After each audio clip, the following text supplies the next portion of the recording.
¿Alguna vez has sentido ansiedad después de ver noticias sobre política?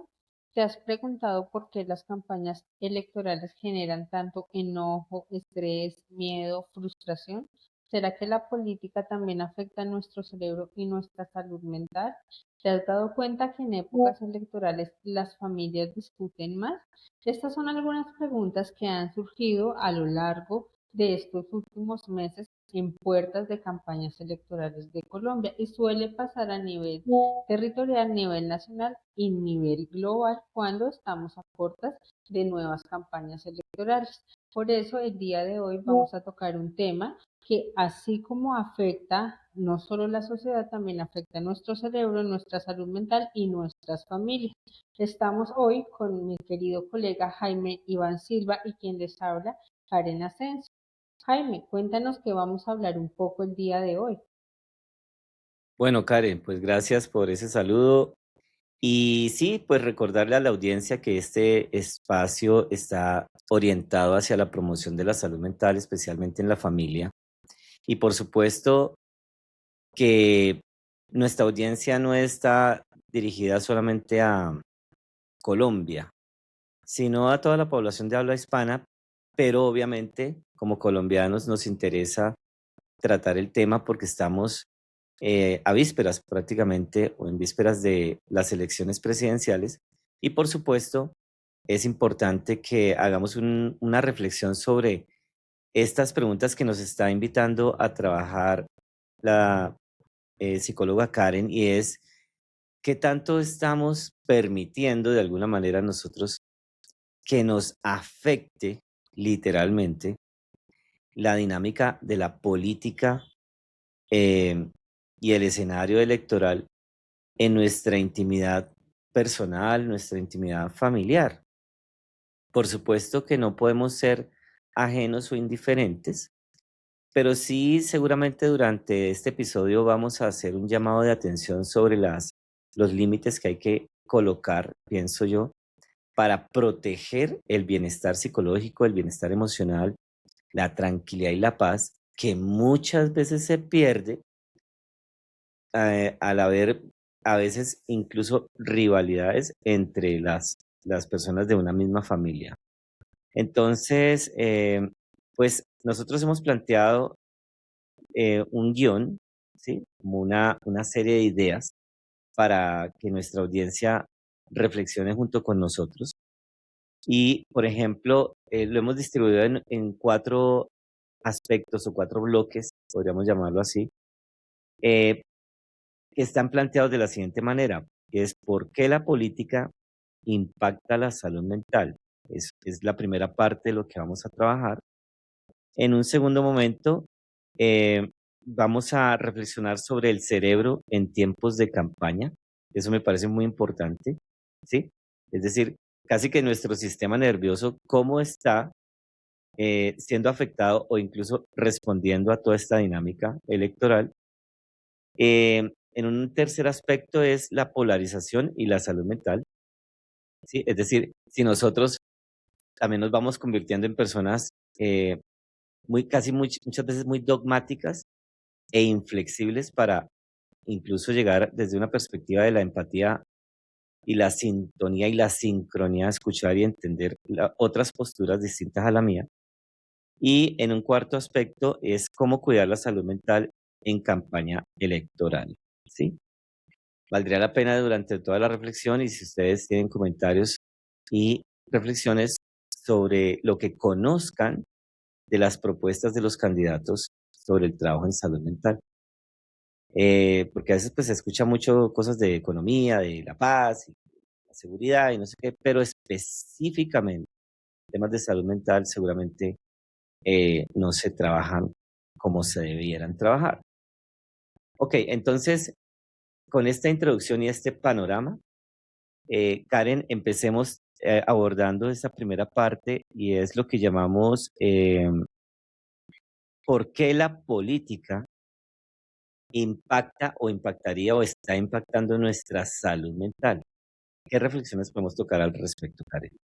Bueno, dentro de lo que tú dices de por qué la política impacta en salud mental, hablamos de temas muy puntuales y muy concretos e importantes. Hablamos de política, emociones y más adelante vamos a tocar el tema del cerebro.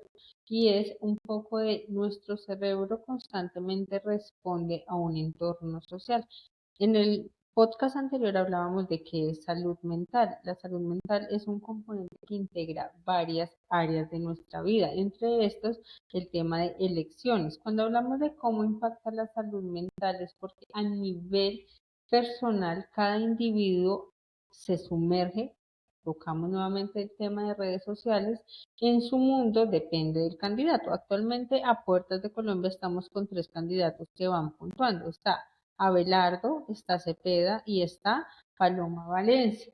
Cuando uno observa el comportamiento de los seres humanos, que es lo que se está hablando actualmente, la gente dice, es que a mí me da miedo el tema de seguridad, a mí me da miedo el tema de no poder viajar por las carreteras de Colombia porque esto se va a volver lo mismo que en los años 90, 80, donde van a empezar a cobrar vacunas. ¿Cómo se ve afectada la salud mental cuando no conoce o se desconoce el impacto que tienen estas campañas electorales en las personas? Empiezan a tener índices de ansiedad, síntomas de ansiedad, miedo al fracaso, miedo a perder, miedo al futuro.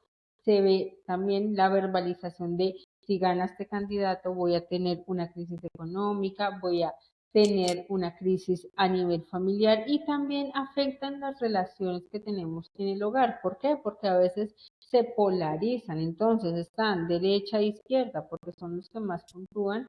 Lo que tú decías, si conocen un poco más de las candidaturas y de las propuestas, se puede hablar y también pueden dejarnos en comentarios, pero no estamos dándonos cuenta que internamente en nuestra familia, en nuestro trabajo también se polariza, porque entonces si mi compañero de trabajo no piensa igual que lo que pienso yo y no va por mi candidato, pues esta persona es un bruto, es un retrógrado y también viene Ujú. la verbalización y el maltrato verbal hacia la otra persona. Es que si usted va a votar, he escuchado ejemplo, entonces los que son de derecha, si usted va a votar por Cepeda, usted es un bruto, usted es un ignorante, usted no sabe nada, pero entonces vienen los de derecha contra los de izquierda contra derecha. Si usted va a votar por Paloma o por Abelardo, son personas misógenas, usted va a ser un paramilitar, usted es una persona que no le importa lo que las personas del estrato bajo vivimos, sentimos y sufrimos. Y también viene la creencia de, entonces, porque yo soy pobre, debo esperar que el candidato que gane me solucione y me dé todo lo que yo quiera, pero no se están dando cuenta que a nivel de salud mental nosotros somos responsables de cuánto nos afecta o no nos afecta. Gane la persona que gane, yo tengo que seguir trabajando, yo tengo que seguir proveyendo en mi hogar, en mi relación de parejas, en mi trabajo. Puede que algunos pongan impuestos, algunos bajen otros impuestos, pero el tema es, esto afecta en cómo yo me relaciono con las otras personas, en mi relación interpersonal e intra, porque igual también está cómo me relaciono conmigo misma. Entonces, yo decía al principio, cuando yo veo noticias, que veo todo el tema de porcentajes, que Cepeda va puntuando el 38%, Abelardo el 36%, Paloma el 17%. Esto hace que la gente aumente una hormona muy importante en su cerebro, que es la hormona del cortisol, que es la hormona del estrés, y empieza a aumentar otras funciones durante nuestro desarrollo cuando yo me meto tanto en el tema político. Si nos damos cuenta, actualmente en redes sociales solo está esto. Esta mañana me dio por abrir una red social que aparecía, entonces aparecía Mm. el candidato, el vicepresidente de Paloma, retando a Abelardo de la Espriella porque dice que están funando a Paloma en las redes sociales de Abelardo. La vez pasada salía Paloma retando a Cepeda porque Cepeda no sale a hablar en los conversatorios y se vuelve un panorama que genera mucho estrés, mucha ansiedad, porque no sabemos a la final de cuentas por quién vamos a votar. O está la gente que en las calles va diciendo, ¿tú por quién vas a votar? Paloma, Abelardo, Abelardo, Cepeda o Paloma. Entonces una persona respondía, por Cepeda porque me gusta cómo canta. También se ve la falta de conocimiento y lo que yo consumo, qué tanto estoy consumiendo y esto que me está generando en el impacto del día a día. No sé, y tú que conoces más del tema, Jaime, ¿Cómo estás viendo el día de hoy la política en Colombia versus a cómo se vivía la política en Estados Unidos cuando tú vivías? ¿Qué diferencias, qué cosas hay iguales o qué cosas hay por mejorar? Bueno, pues esa última pregunta de qué comparación puedo yo hacer, porque he tenido, gracias a Dios, la oportunidad de vivir en serio en dos países distintos y dos culturas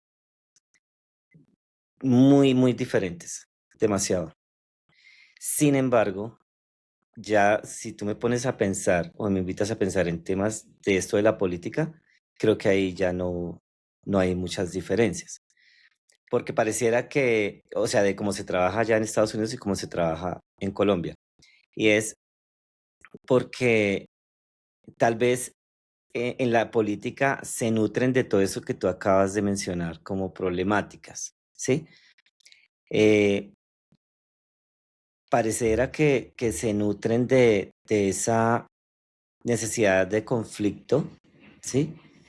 Que se nutren de la polarización, que se nutren de la invalidación del otro y cosas por el estilo.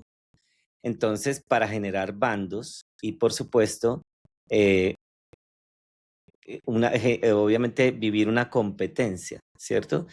Donde unos se sienten que son mejores que otros, ¿sí?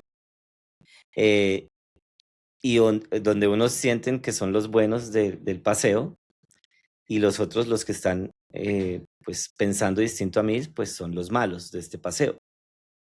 Entonces, en ese sentido, yo la verdad no veo diferencias, incluso en cuanto a la violencia política. ¿M? O sea, porque también hay atentados, también hay muertos, también hay violencia.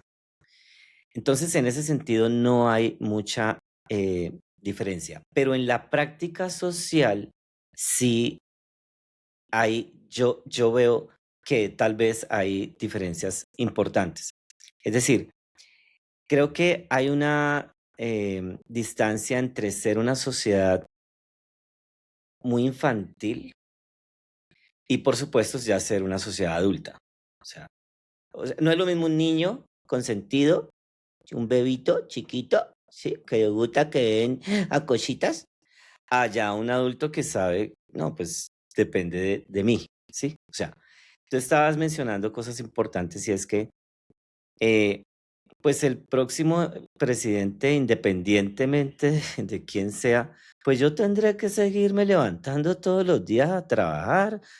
O sea, ¿qué tiene que ver el próximo presidente con que usted lea un libro o no lea un libro? O sea, realmente, ¿cuál es la influencia que tiene esa persona allá que usted ni conoce personalmente muchas veces o si lo ha visto por ahí en la plaza pública, por ahí bien pequeñito? Nunca ha interactuado con él, no hace parte de su familia ni nada. Esa persona ni lo conoce a usted. Realmente esa persona, ¿qué tiene que ver con que usted se levante todos los días a hacer ejercicio, a leerse un libro, a trabajar, a ahorrar, a tener buenos hábitos? En otras palabras, lo que voy es que no importa quién sea el presidente, tu destino depende de ti. Entonces, si hablamos de una diferencia, ahí sí yo veo una diferencia porque veo, por ejemplo, en los Estados Unidos sí un poco más de madurez en ese sentido. Es decir, mi futuro depende de mí. Es decir, allá las personas no están esperando que el presidente venga a solucionarles su vida, ¿sí? Por supuesto, sí son sujetos políticos y seguramente esperan o tienen expectativas de la gestión, pero en la vivencia yo sí veo gente mucho más empoderada de su propio destino, mientras que en sociedades como las latinoamericanas somos más infantiles y vemos a ese ser como un Mesías que nos va a venir a salvar y entonces depositamos casi que nuestras esperanzas y por eso mucha gente se desilusiona.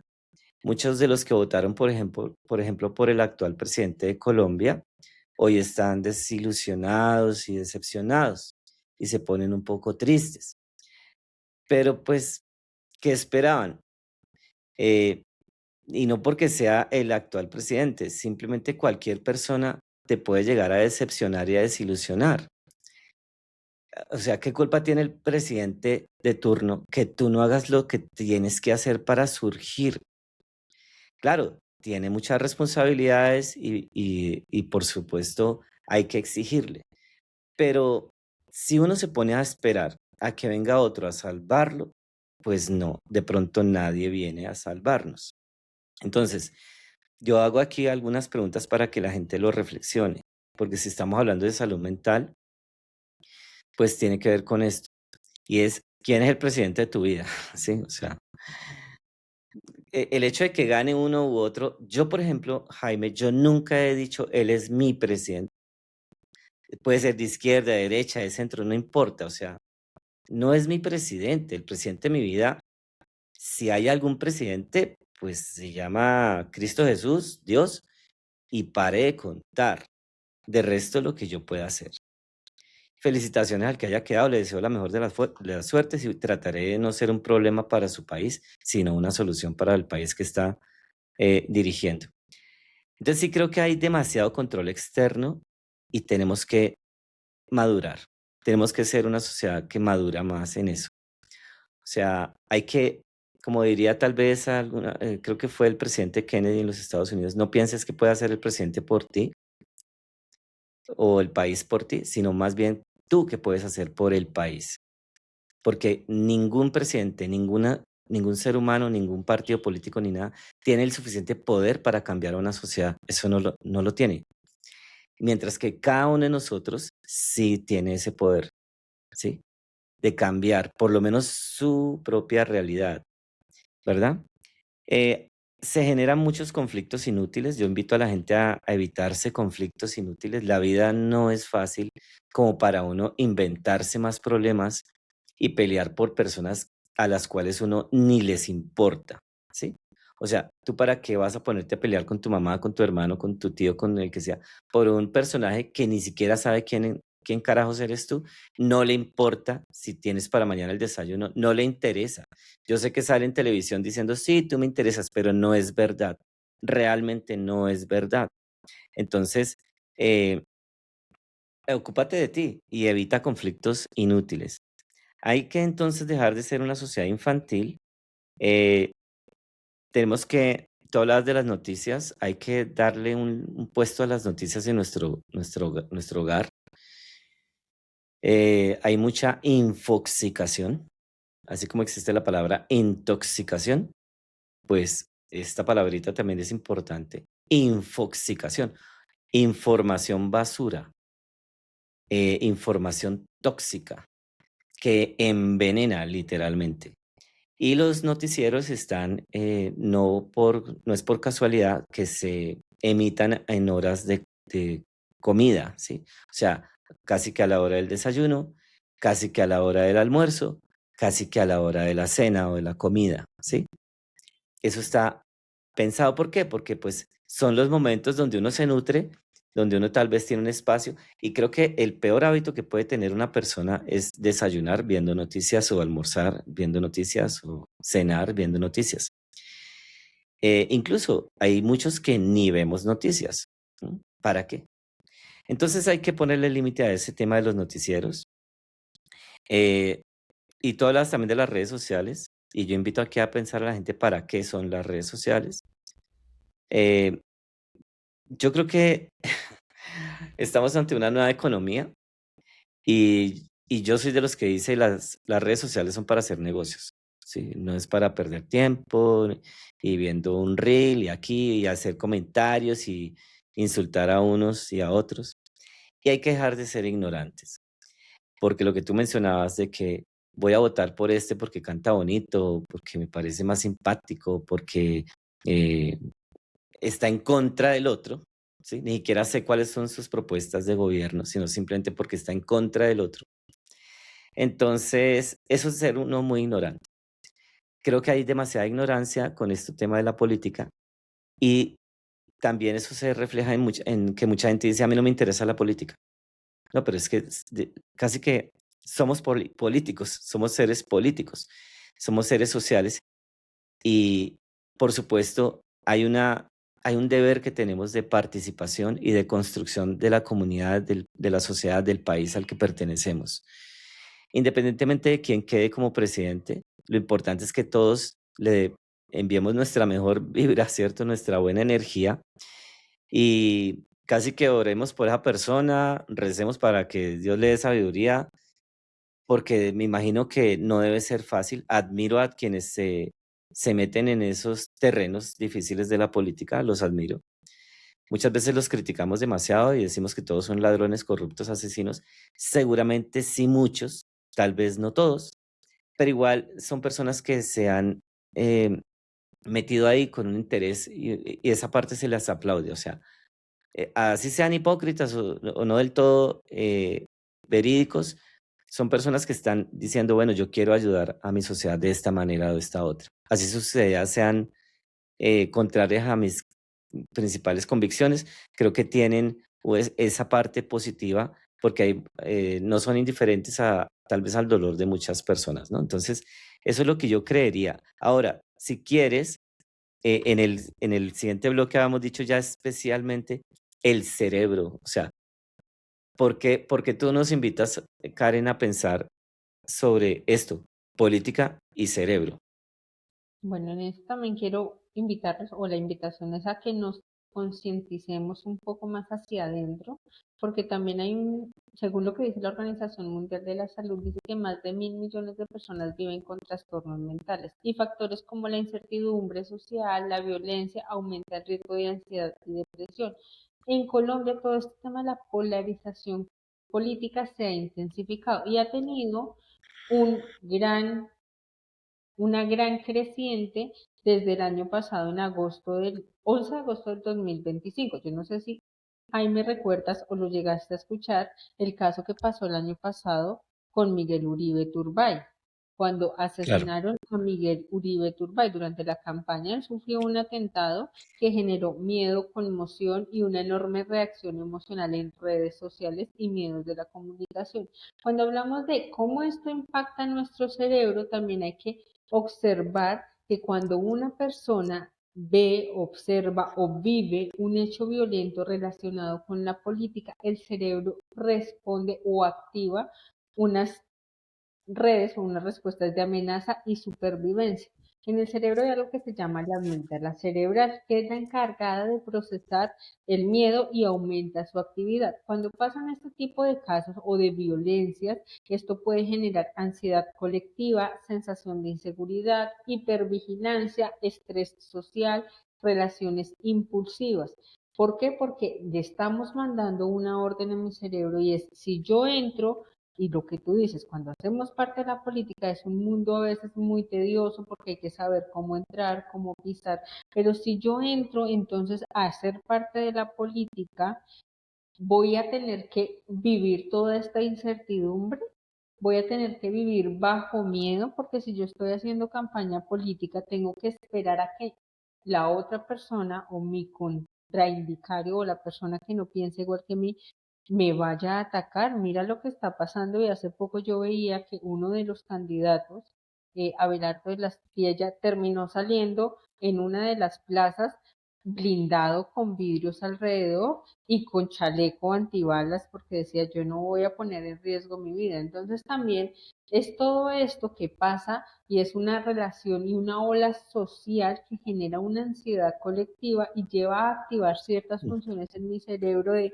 por eso muchos dicen, yo mejor no me meto, no opino, no hablo, toda la adrenalina que se aumenta cuando me engancho con la otra persona del partido contrario y es que tienes que pensar como yo pienso porque si no eres una persona retrógrada porque no piensas o no viviste lo que yo viví. Entonces por eso invito a pensar qué le estoy dando yo a mi cerebro, qué le estoy permitiendo exponerse a mi cerebro, porque al final de cuentas es mi cerebro.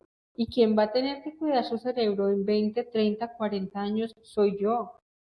El político va a Ujú. gobernar sus 4 años de mandato, pero por factores de estrés puede aumentar una ansiedad, puede aumentar una depresión, puedo llevar a incluso hasta desconectarme de la realidad. Hoy en día siguió la política. Miguel Uribe murió y fue algo que a muchos les afectó, quienes eran afines de la política, quienes lo conocíamos un poco más, éramos más cercanos, esto impactó emocionalmente, pero la vida sigue, la familia siguió, él ya no está y su partido político siguió. ¿Por qué? Porque la vida sigue. Y ellos no se van a detener a decir, no, pobrecita, la esposa de Miguel Uribe, sus 3 hijas, sus 2 hijas y su hijo, y fue también como el atentado. Muchos decían, no, entonces es una... Y mira lo que viene alrededor de lo que pasa y lo que el cerebro nos lleva a verbalizar y a pensar. Entonces, no, esto es parte de su partido político para decir que Dios lo salvó y se va a curar. El muchacho no tenía probabilidades de curarse porque neurológicamente él no quedó bien y si quedaba, no quedaba siendo tan funcional para llevar una presidencia. Entonces, ¿a qué tanto nos exponemos cuando nos arraigamos, nos apasionamos? Está bien tener pasiones, pero una cosa son pasiones y otra cosa son obsesiones que llevan a mi cerebro a tomar decisiones en pro de una obsesión sin tener en cuenta lo que acarrea el resto. Y estamos en un tema político donde muchos están generando un miedo colectivo de si gana este o si no gana este. Y viene todo el tema de si gana la izquierda, he escuchado personas, si gana la izquierda, entonces yo busco irme del país. Pero ¿será que nuestro país está mejor, peor o igual que otros países? Porque de todas maneras, lo que tú decías, no es pensar que el presidente suba a mejorar qué estoy haciendo yo con mi país y qué estoy haciendo desde nivel personal para aportarle a mi país, no solo con mis pensamientos negativos, sino también qué le doy a mi cerebro para cultivarlo y que mi cerebro genere y de nuevas ideas para ayudar a crecer como país, porque nosotros somos las personas que ayudamos. Él llega a gobernar, el que llegue, sea derecha, sea izquierda, pero ellos llegan por 4 años y se van y vienen mejorando, empeorando y trabajando cosas que dejó el pasado. Y así es la línea. En 4 años vamos a estar lo mismo, lo mismo, lo mismo. Entonces, si pasa una de derecha, el de derecha hizo lo peor. Si pasa uno de izquierda, el de izquierda hizo lo peor. Pero es que vienen con rezagos desde hace cuánto y dejan creciendo el déficit con deudas internas, la dificultad de salud mental. En lo poco o mucho que yo he escuchado de las campañas políticas, muy pocos tocan la salud mental. Nosotros como Ujú. sociedad estamos observando eso. ¿Qué es lo que queremos? Queremos una salud mental, pero una salud mental de calidad, que era lo que hablábamos en el podcast pasado, y es cuánto le invierto en mi salud mental. Si la EPS me da solo esto, ¿qué estoy también haciendo como sociedad para decir, venga, yo necesito una salud mental de calidad, no solo con la queja, pero nos acostumbramos a vivir a la queja y cuando yo le doy la primera Mm. orden a mi cerebro negativa, mi cerebro ¿qué orden va a tomar? La negativa. Yo le puedo decir un montón de cosas, pero se queda con la primera palabra, la primera orden que yo le doy a mi cerebro porque es Ujú. como lo evoca y es como genera la información y cómo actúa el cerebro. Por eso es importante también decir cerebro y política. ¿Tienen algo que ver? Tienen mucho que ver, porque al ver que es una problemática colectiva, mi cerebro se va por lo que veo, escucho, leo y hago. Entonces, por eso me Correcto. parece importante resaltar el tema del cerebro y la política. Pero frente a este tema de cerebro, política, teniendo en cuenta los diferentes factores que ha pasado, hay un tema muy importante que es el que también enlistábamos, es la polarización. Ha venido Ujú. existiendo una polarización. En este tema de polarización, Jaime, quiero que tú, frente a observador, como persona que llegó a Colombia este año, ¿qué has notado Ujú. frente a la polarización en nuestra cultura y la política? Bueno, sí, antes de abordar algo sobre la polarización, quiero resaltar alguito sobre el tema del cerebro. Hay un libro bueno que se llama Supercerebro de Deepak Chopra. Y bueno, ese libro, como muchos libros, por eso hay que leer, tiene ideas clave, ¿sí? Ideas clave. Hay unas ideas clave sobre el cerebro que Deepak Chopra invita a pensar. Y es que, por supuesto, mi destino depende mucho de cómo yo cuido mi cerebro. ¿M? Entonces, no del presidente de turno, sino de, a ver, mi cerebro, ¿sí? Quítele a uno el cerebro, o sea, no, no, es imposible, ¿sí? Entonces, lo primero que nos dice acá en este libro es que hay que hacer algunas cositas con el cerebro y lo primero es usarlo, ¿sí? Usar el cerebro. Lo segundo es que uno debe ser líder de su cerebro, o sea, yo voy a comandar qué entra, qué no, hacia dónde oriento mi atención, hacia dónde no, dónde invierto mi energía, dónde no la invierto y cosas por el estilo, ¿sí? Lo otro es que yo tengo que ser un profesor de mi cerebro, ¿sí? O sea, yo tengo que enseñarle a mi cerebro cosas. Por eso es que existe la capacidad de regeneración del cerebro, ¿no? La neurogénesis. Yo puedo crear nuevas conexiones neuronales dependiendo de los hábitos que yo vaya nuevos incorporando. Entonces, yo, por ejemplo, como estilo de vida tengo eso. Me voy exigiendo ambientes nuevos, cambio, busco aquí, allá, hago cosas diferentes, ¿sí? Con los idiomas, con instrumentos musicales, podemos exigirle a nuestro cerebro nuevas conexiones neuronales, ¿sí? Y en ese sentido hay que ser innovadores, ¿sí? Con nuestro cerebro. Entonces, muy importante todo lo que mencionabas porque sí a veces uno como que queda ahí simplemente en una perspectiva muy pasiva, muy de receptor, de viendo una especie de novela, a ver cómo va la pelea entre este candidato y este otro. En mi época, pues eso era, ¿qué dijo Samper? Y entonces, ¿qué le contestó Pastrana?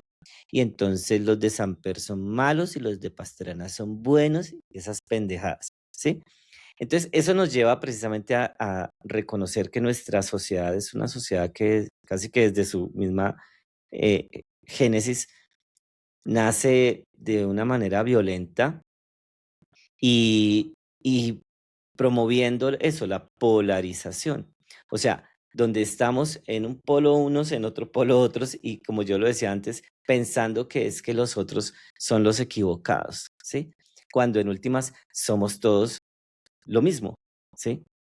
Y que no, que si queda este candidato, entonces yo me largo del país. A mí me da un poco de risa porque pues yo he sido migrante y sé lo que cuesta ser migrante, sé lo que cuesta dejar uno su patria, sus costumbres, su familia, la comida, ¿sí? Y la gente endiosa, ¿ustedes qué creen? ¿Que en Canadá viven muy bien, muy sabroso y en Estados Unidos muy bien, muy sabroso y en Australia? No. Y cuando uno los que se han ido para España, o sea, solamente los que hemos tenido, los que hemos probado ese dulce, o sea, sabemos lo amargo que es estar en una Navidad muchas veces o en un cumpleaños, simplemente en otro país, hasta el mismo clima, ¿sí? Que es tan aversivo. Entonces, eso de que yo me largo del país y que creen que es que allá sí se vive muy bien y todo funciona perfecto, no es verdad, ¿sí? Yo he vivido en Estados Unidos y, por ejemplo, es muy chistoso, cae una lloviznita y se dañan todos los semáforos. Sí, dice, pero esto no es el primer mundo, todos, y duran como 4 días dañados.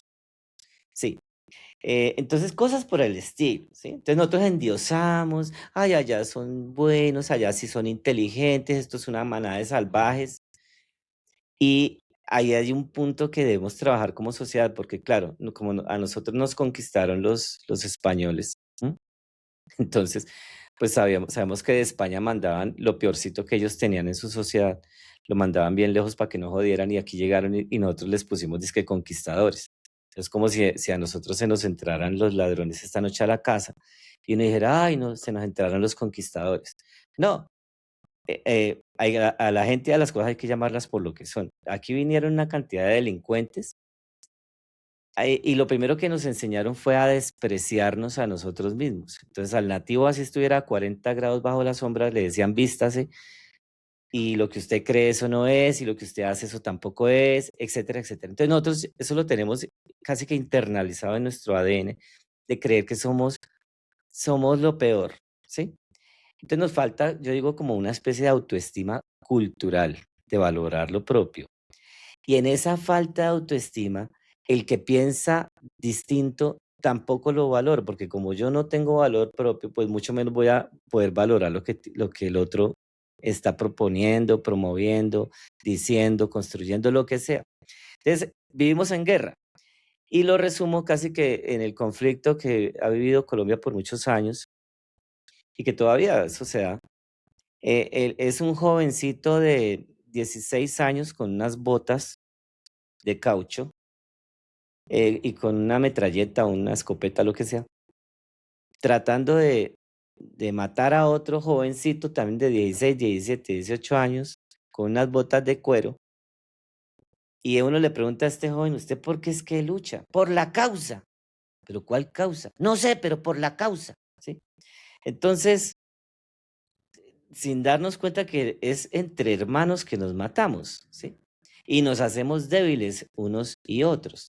Entonces hay que dejar esa perspectiva de construir una sociedad a punta de bala y a punta de muertos. Y tenemos que entender que una verdadera sociedad se construye con educación, con, con valores, y cumpliendo literalmente, cumpliendo los mandamientos, y hay uno que dice no matar, ¿sí? Hay otro que dice no mentir. Mira, con que los políticos cumplieran ese par, son 10, pero digamos, esos dos, ya empezaríamos a avanzar, ¿sí? Si usted va a votar por alguien ahorita, revísele un poco su historia. Esta persona, ¿qué ha hecho para llegar a ser candidato? ¿Ha estudiado alguna carrera? Bueno, felicitaciones, se graduó con honores, bueno, felicitaciones. ¿Y qué otras cosas ha hecho? ¿Será que ha asesinado a otras personas en su historia de vida? ¿Ha empuñado armas? ¿Ha matado a otros? Pues si a eso lo ha hecho así, si ha llegado a punta de violencia a ser una persona, entre comillas, reconocida, pues entonces uno dice, ¿por qué no darle oportunidad a una persona que no haya tenido necesidad de matar a nadie? ¿Por qué no darle una oportunidad a una persona que no mienta tanto, por lo menos que no tenga tan evidente las pruebas de que ha sido tramposa, de que ha sido mentirosa, de que ha sido corrupta, de que ha sido ladrona, de que ha pactado con bandidos? O sea, ¿por qué no darle una oportunidad a una persona diferente? Entonces, creo que esa polarización la tenemos que superar y creo que se supera con educación, ¿sí? Yo dentro de mis emprendimientos precisamente hay una marca que yo he promovido que es Redúcate, que traduce Red de Educación, Transformación y Emprendimiento. O sea, hay que hacer red, tenemos que vincularnos unos y otros, hacer comunidad, hacer fuerza y sinergia, sin tanta pendejada de que yo soy mejor que tú, que hasta en los equipos de fútbol se da. Eh, lo otro es red de, ¿qué? De educación, pero no es cualquier educación la que necesitamos, no es sino una educación del ser, una educación de los valores, una educación de esto que estamos hablando, de la salud mental. Eh, Transformación es el otro concepto que yo promuevo, que no es simplemente aprendizaje, o sea, uno no se educa para aprender, sino que se educa para transformarse, ¿sí? Para no ser el mismo de antes, para evolucionar. Te aseguro que hoy estamos eligiendo un presidente y en 4 años mucha gente va a hacer exactamente lo mismo de lo que es hoy. No se ha transformado, o sea, realmente sigue en el mismo nivel de ignorancia, de mediocridad, de estancamiento. Y emprendimiento, bueno, porque ahí vamos un poco a lo que mencionaba yo antes y es, nadie me va a venir a salvar, sino que bueno, pues entonces yo voy a tener que mirar a ver cómo me la juego para también desarrollar mis propios proyectos. O sea, si este nuevo presidente no va a generar mucho empleo, si no va a haber muchas oportunidades, pues me va a tocar a mí generarlas, ¿sí? Como dicen por ahí, las oportunidades no existen, las oportunidades se crean, ¿sí? Uno va a Estados Unidos y, ay, que el país de las oportunidades. A ver, ¿sí? No, tú tienes que llegar y construir tu propia oportunidad, empezando porque hay que aprender inglés. Sí, entonces muchos migrantes llegan allá y ni al inglés le jalan, entonces así como quieren, ¿sí? Entonces no es que otro venga y me solucione, no es que me voy del país y entonces allá sí voy a estar bien, no, es cómo yo construyo y también construimos en colectividad, en conjunto, en equipo, en comunidad. Partiendo un poco de lo que tú dices, me quedo con la última pregunta que mencionas y es cómo yo construyo.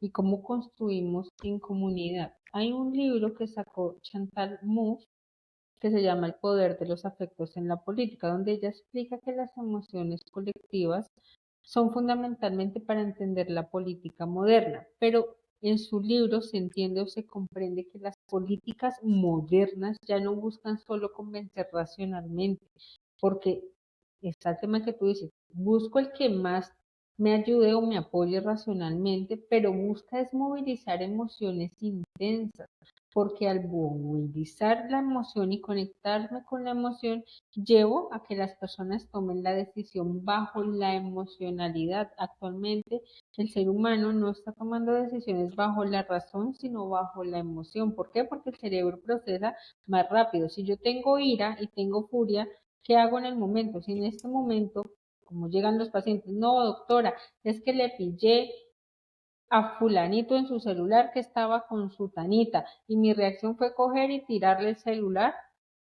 al piso. ¿Con qué se quedó? Con la emoción del momento. Y eso es lo que está pasando en las políticas actuales. Nos estamos quedando con la emoción del momento. No estamos mirando más allá. Entonces, ¿qué me sirve desde la emocionalidad y no desde la racionalidad? Y lo que invitamos hoy es también, me conecto con las emociones, pero con la racionalidad. ¿Qué me sirve a mí para futuro? ¿Y cómo involucro esto en mi futuro? ¿Por qué? Porque muchas de Ujú. las campañas se basan en palabras muy llamativas. Crisis, cambio, miedo, inseguridad, y esto genera respuestas emocionales en la persona, porque no, entonces el país está inseguro, me voy con el que me dice que la seguridad va a estar mejor, pero es que la seguridad también está en cómo yo me cuido. La primera ley colombiana, no de papaya. Tristemente estamos en un país donde tenemos que cuidar y salvaguardar lo de nosotros. Y lo que tú dices, venimos desde la colonización de los españoles y es como si se nos metiera un ladrón. No, señor, pasa entonces y colonice mi casa. No, ¿qué estamos haciendo también para cuidarnos?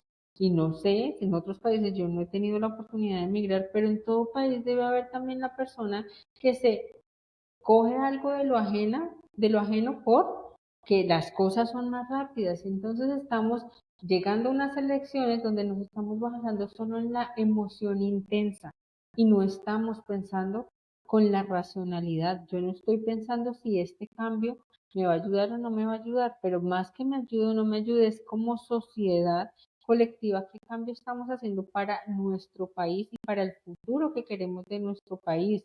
No solo estamos consumiendo basura y lo que tú decías, estamos infoxicándonos o qué estamos haciendo con lo que vemos, porque también es duro medio de 40 minutos viendo cosas que no me sirven por TikTok, Instagram, Facebook, X, y el cerebro humano está diseñado para tener cambios y lo que tú decías, tenemos la flexibilidad cognitiva, pero también como una máquina, si yo lo enseño a que debe hacer esto cuando se levante, luego hace esto, luego dura 20 minutos, 2 horas, 3 horas en un celular, mi cerebro se va a volver perezoso y por más plasticidad cerebral que tenga, si yo no lo estimulo, él va a ir en declive y va a aceptar todo lo que yo le bote en mi cerebro porque lo único que le estoy dando cosas que veo en redes sociales y una saturación emocional e informativa que me lleva a tomar decisiones poco racionales.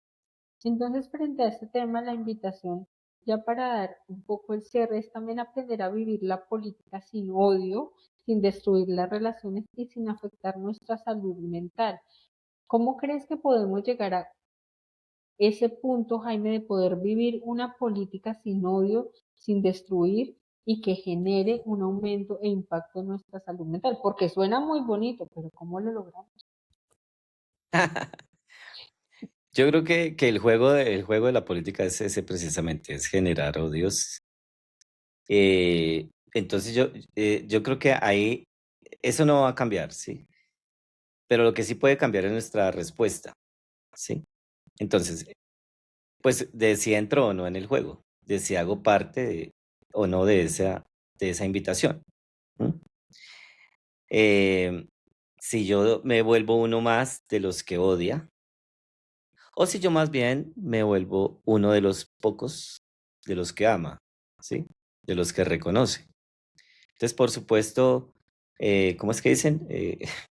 Muchos pocos son los elegidos, algo así es la frase, se me fue. O sea, la puerta es muy angosta, ¿sí?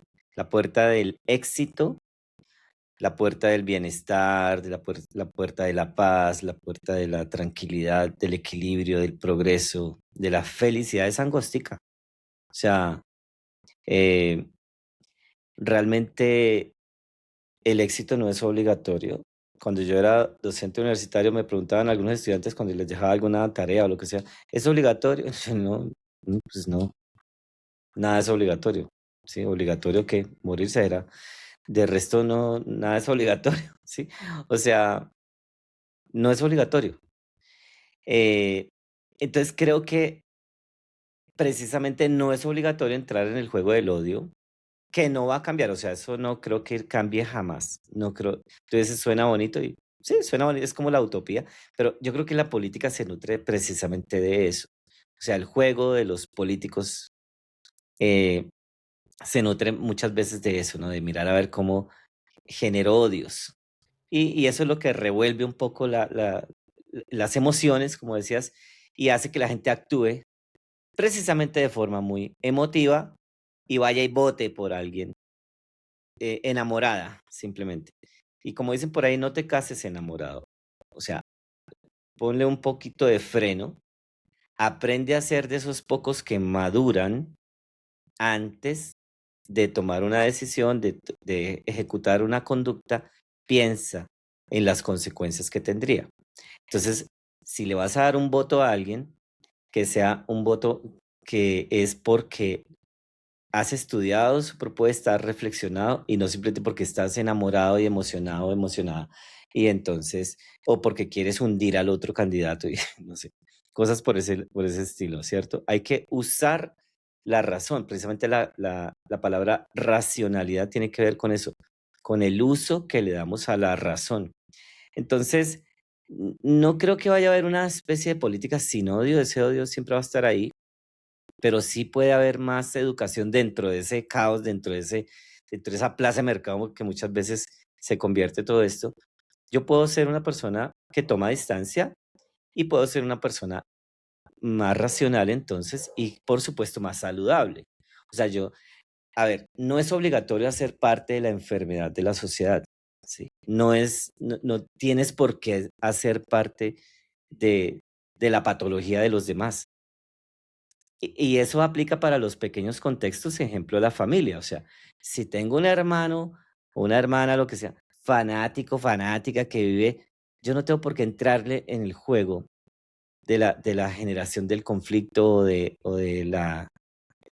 el sufrimiento sin sentido o inútil.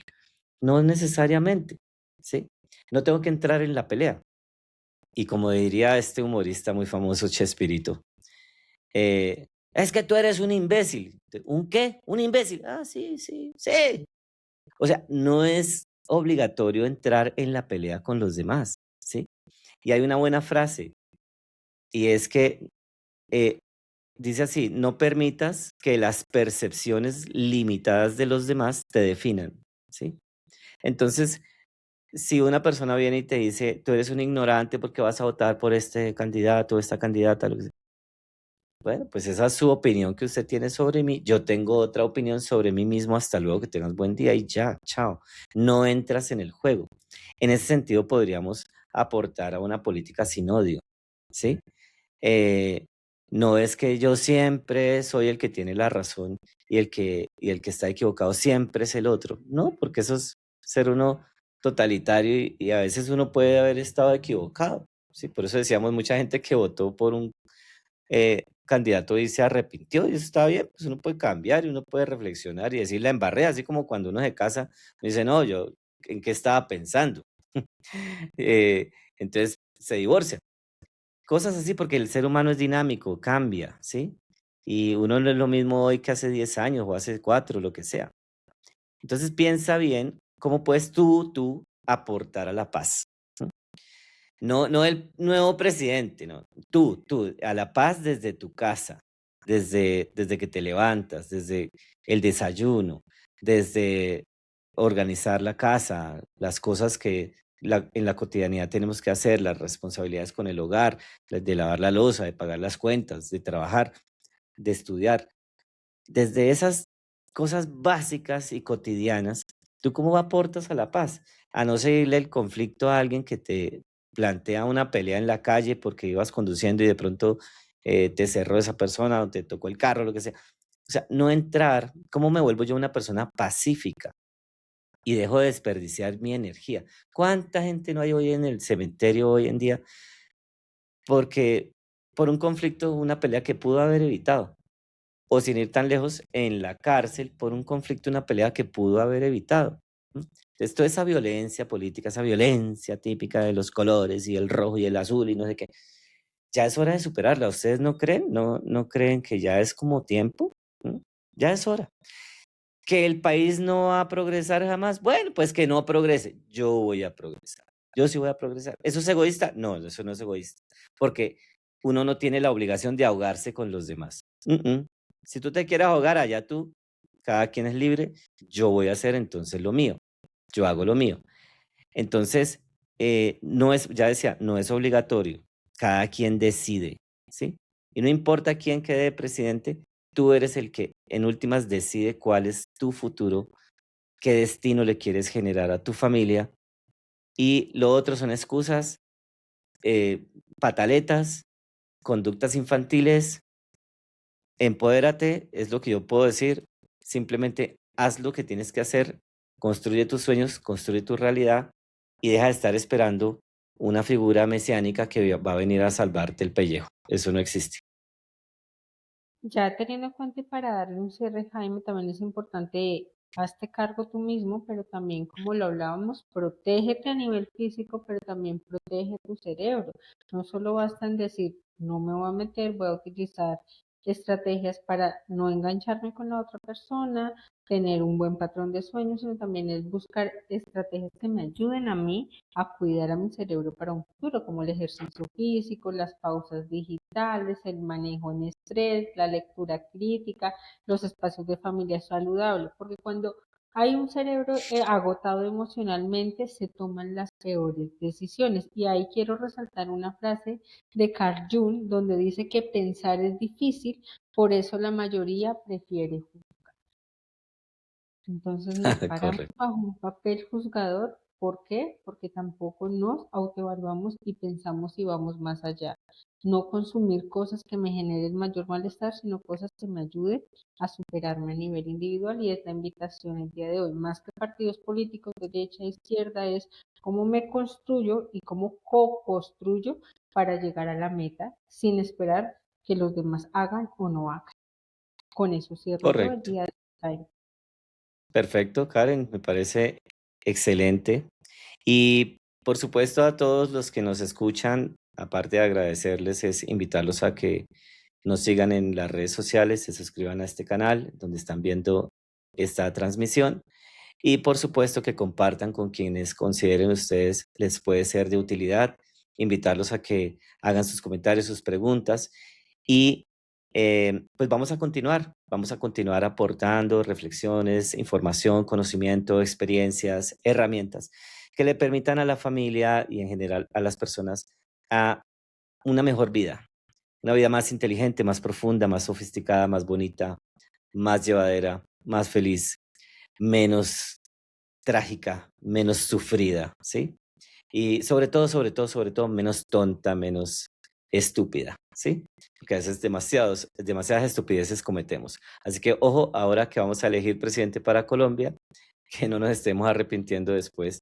Oiga, cómo fui de estúpido, porque voté por esta persona. Cada quien saque su propia conclusión y reflexiones sobre su decisión. Los esperamos en el próximo episodio. Muchas gracias por acompañarnos y hasta la próxima. Bye bye.